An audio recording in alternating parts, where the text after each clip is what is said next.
খবর শুনছেন আশা news channel থেকে। আজ জানাবো পশ্চিমবঙ্গ দেশ ও বিশ্বের বাছাই করা 50টি গুরুত্বপূর্ণ তাজা খবর। চ্যানেলে নতুন হয়ে থাকলে চ্যানেলটিকে অবশ্যই সাবস্ক্রাইব করবেন। খবরের শুরুতেই শিরোনাম। বড় বিস্ফোরক দাবি রচনার, কে মমতা? আমার মুখ দেখে ভোট দিয়েছে জনতা। রাজনৈতিক মহলে তুমুল চাঞ্চল্য।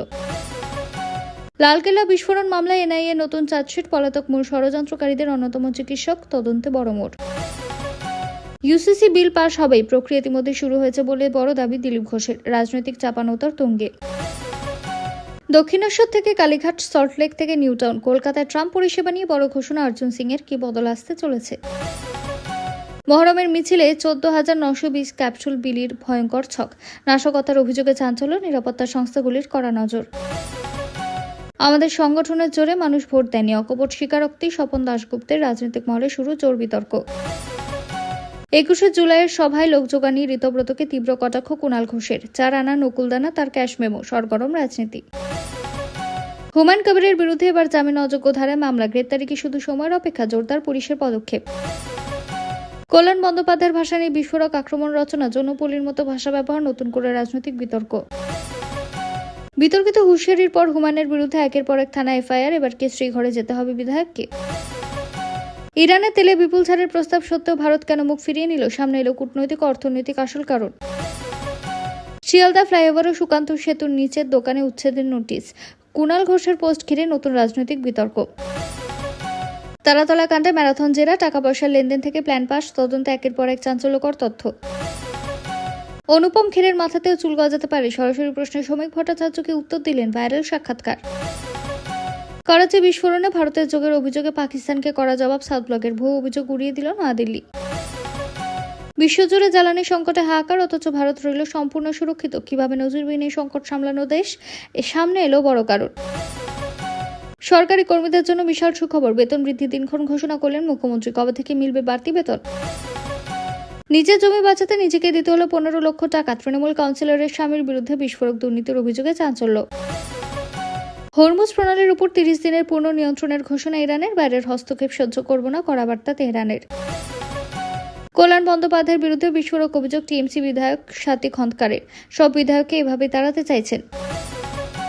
মাঝ রাস্তায় বিকল গাড়ি, ক্ষোভে ফেটে পড়লেন বাঁকুড়ার বিধায়ক। ফোন করে 24 ঘন্টার আলটিমেটাম, প্রশাসনে তোলপাড়। ঠাকুর হতে আসেনি, তৃণমূলের মন্ত্রী হতেও আসেনি। মতুয়াদের সভা থেকে বিস্ফোরক বার্তা অশোক কীর্তনিয়ার। স্কুলের বাথরুমের ছাদে উঠে জলের ট্যাঙ্ক পরিষ্কার করছে পড়ুয়ারা, স্যার বলেছেন। অভিযোগে তীব্র বিতর্ক। ইউসিসি বিতর্কে নতুন বিস্ফোরক দাবি, বাংলায় হিন্দুদের মধ্যে বহু বিবাহের সংখ্যা বেশি। মন্তব্যে শুরু তুমুল বিতর্ক। মিড ডে মিল থেকে ডিম বাদ, জল্পনার মাঝে অপপ্রচারের অভিযোগ উড়িয়ে স্পষ্ট বার্তা ইসকনের সহসভাপতি। মোট টাকার বিনিময়ে হাসপাতালে পাকা চাকরির টোপ, সরকার বদলাতে গ্রেপ্তার তৃণমূল নেতা, তদন্তে নতুন মোড়। ওয়ারেন্ট ছাড়ে গ্রেপ্তার, 1 বছর পর্যন্ত আটক। বাংলায় আসছে নতুন গুন্ডা দমন আইন, জোর রাজনৈতিক বিতর্ক। বাংলাদেশের হিন্দুদের দুর্দশা নেই নীরব কেন? সোনিয়াকে নিশানা করে বিজেপির তীব্র আক্রমণ। পুজোর আগে রাজ্যবাসীর জন্য বাম্পার সুখবর, অ্যাকাউন্টে ঢুকতে পারে 3,000 টাকা। ডিএ নিয়ে বড় আপডেট।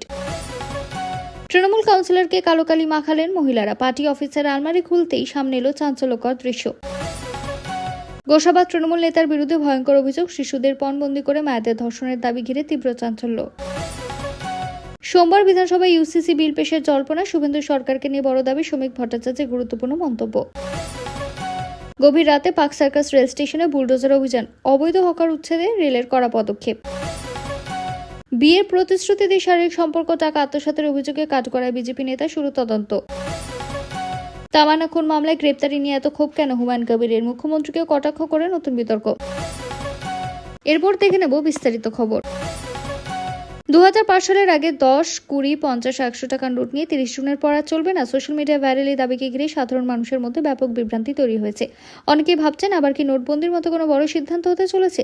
সম্প্রতি সোশ্যাল মিডিয়া একটি পোস্টে দাবি করায় 2005 সালের আগে ছাপানো 10, 20, 50 ও 100 টাকার নোট 30শে জুনের পর আর গ্রহণ করা হবে না। এই খবর ছড়িয়ে পড়তে বহু মানুষ উদ্বিগ্ন হয়ে পড়েন। কেউ কেউ পুরনো নোট দ্রুত ব্যাংকে জমা দেওয়ার কথা ভাবতে শুরু করেন। তবে এই দাবির কোনো সত্যতা নেই। ব্যাংক অফ মহারাষ্ট্র স্পষ্টভাবে জানিয়েছে, ভাইরাল হওয়া বার্তাটি সম্পূর্ণ ভুয়ো।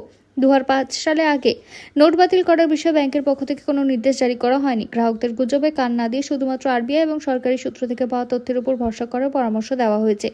এদিকে রিজার্ভ ব্যাংক অফ ইন্ডিয়া অর্থাৎ আরবিআই এর আগেই জানিয়েছিল 2005 সালের আগে নোটগুলিকে ধীরে ধীরে বাজার থেকে ফিরিয়ে আনার চেষ্টা করা হলেও সেগুলির আইনি বৈধতা এখনো বহাল রয়েছে। অর্থাৎ এই নোট দিয়ে এখনও লেনদেন করা যায় এবং এগুলি বাতিল ঘোষণা হয়নি। ফলে 30শে জুনের পর 2005 সালের আগের 10, 20, 50 ও 100 টাকার নোট অচল হয়ে যাবে। এই দাবি সম্পূর্ণ ভিত্তিহীন।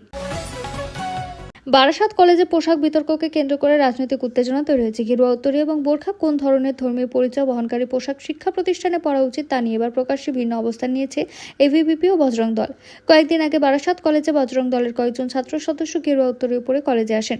অভিযোগের ঘটনাকে কেন্দ্র করে আপত্তি জানায় বিজেপির ছাত্র সংগঠন এবিভিপি। তাদের বক্তব্য, শিক্ষা প্রতিষ্ঠান ধর্মীয় বা রাজনৈতিক পরিচয় প্রদর্শনের জায়গা নয়, তাই কলেজ চত্বরে গেরুয়া উত্তরীয় পরে না আসার পরামর্শ দেওয়া হয়। অন্যদিকে অবস্থানের তীব্র বিরোধিতা করে বজরং দল।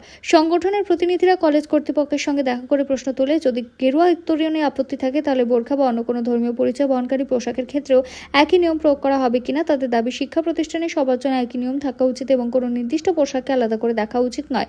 এই ঘটনাকে ঘিরে একটি ভিডিও সোশ্যাল মিডিয়া ভাইরাল হয়, তবে সংশ্লিষ্ট সংবাদ মাধ্যম জানিয়েছে ভিডিওটিতে সত্যতা তার স্বাধীনভাবে যাচাই করেনি, তাই ভিডিওতে থাকা দাবি বা বক্তব্যকে নিশ্চিত তথ্য হিসেবে ধরা যাচ্ছে না। ঘটনাকে কেন্দ্র করে কলেজ চত্বরে রাজনৈতিক বিতর্ক আরও তীব্র হয়েছে। 21শে জুলাই শহীদ দিবসকে সামনে রেখে তৃণমূল কংগ্রেসের প্রস্তুতি জোর কদমে চলছে। এদিকে কালীঘাটে দলীয় বৈঠকের পর সভাস্থল পরিদর্শনে যান দলের নেতা কুণাল ঘোষ, সাংসদ দোলা সেন সহ একাধিক নেতৃত্ব। মূল লক্ষ্য ছিল ধর্মতলা 21শে জুলাইয়ের কর্মসূচির প্রস্তুতি খতিয়ে দেখা এবং আয়োজনের বিভিন্ন দিক পর্যালোচনা করা। বৈঠক শেষে কুণাল জানান, 21শে জুলাই শহীদ দিবস কর্মসূচি এবং এই কর্মসূচি আগের মতোই তৃণমূল কংগ্রেস পালন করবে। প্রস্তুতির অংশ হিসেবে মঞ্চ, নিরাপত্তা কর্মী, সমর্থকদের যাতায়াত এবং অন্যান্য সাংগঠনিক বিষয় নিয়ে বিস্তারিত আলোচনা হয়েছে। দলের পক্ষ থেকে জানানো হয়েছে, প্রশাসনিক অনুমতি মিলুক বা না মিলুক 21শে জুলাইয়ের কর্মসূচি বাতিল করা হবে না। প্রয়োজনে বিকল্প ব্যবস্থায়ও সভা করার কথা জানানো হয়েছে। দলের শীর্ষ নেতৃত্ব কর্মীদের বৃহৎ সংখ্যায় উপস্থিত থাকার আহ্বান জানিয়েছেন। অন্যদিকে তৃণমূলের বিদ্রোহী শিবিরও একই দিনে পৃথক কর্মসূচি পালনের ইঙ্গিত দিয়েছে। ফলে এবার 21শে জুলাই শহীদ দিবসকে ঘিরে রাজনৈতিক টানাপোড়েন আরও বেড়েছে। কে কোথায় কর্মসূচি করবে তা নিয়ে রাজনৈতিকভাবে জোর চর্চা শুরু হয়েছে। অন্যদিকে তৃণমূলের বিদ্রোহী শিবিরও একই দিনে পৃথক কর্মসূচি পালনের ইঙ্গিত দিয়েছে।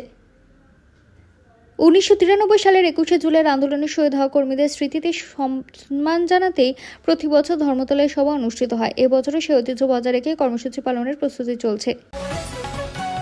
অভিন্ন দেওয়ানি বিধি অর্থাৎ ইউসিসি নিয়ে আবারও বড় রাজনৈতিক দাবি করলেন দিলীপ ঘোষ। তার বক্তব্য, পশ্চিমবঙ্গে ইউসিসি কার্যকর হওয়া এখন শুধু সময়ের অপেক্ষা। দেশের একাধিক রাজ্যে ইতিমধ্যে আইন কার্যকর হয়েছে এবং পশ্চিমবঙ্গে সেই প্রক্রিয়া শুরু হয়েছে। রবিবার সাংবাদিকদের মুখোমুখি হয়ে দিলীপ বলেন, ইউসিসি বিল পাশ হবে, সরকারের সিদ্ধান্ত অনুযায়ী উপযুক্ত সময়ে বিলটি বিধানসভায় আনা হবে এবং তা পাশ করানো হবে।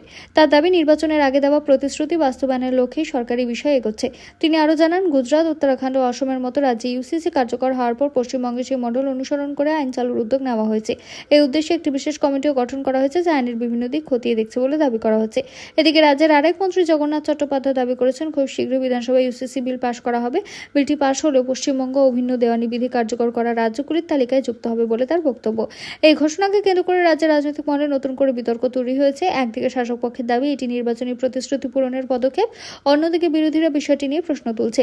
তবে বিলটি করে বিধানসভায় আনা হবে এবং শেষ পর্যন্ত কি সিদ্ধান্ত হয় তা এখন সরকারের আনুষ্ঠানিক পদক্ষেপের উপরই নির্ভর করছে।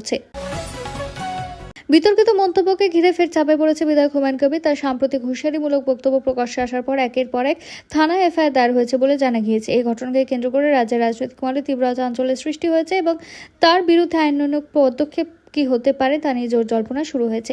জানা গিয়েছে, হুমায়ুন কবিরের বক্তব্য আইন শৃঙ্খলা পরিস্থিতি বিঘ্নিত হওয়ার আশঙ্কা এবং উস্কানিমূলক মন্তব্যের অভিযোগ তুলে বিভিন্ন থানায় লিখিত অভিযোগ জমা পড়েছে। অভিযোগের ভিত্তিতে পুলিশ একাধিক ধারায় মামলা রুজু করে ঘটনার তদন্ত শুরু করেছে।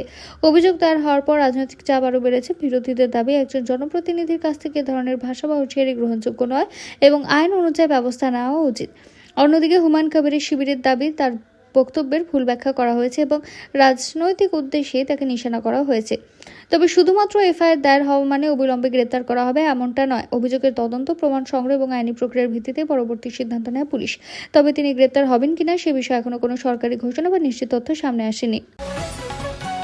শিয়ালদা ফ্লাইওভার এবং সুকান্ত সেতু নিচে থাকা দোকানগুলির উচ্ছেদের নোটিশ জারি করাকে কেন্দ্র করে নতুন করে রাজনৈতিক বিতর্ক শুরু হয়েছে।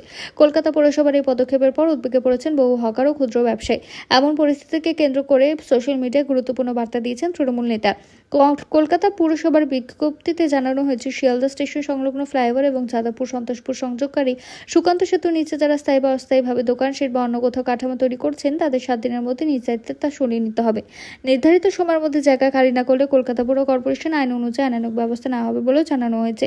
এই নোটিশ প্রকাশ্যে আসার পর থেকে কুণাল ফেসবুকে একটি পোস্ট করেন। সেখানে তিনি লেখেন, কলকাতার দুপ্রান্তে উচ্ছেদের নোটিশে বহু হকার পরিবারের ভবিষ্যৎ অনিশ্চয়তার মুখে পড়ছে।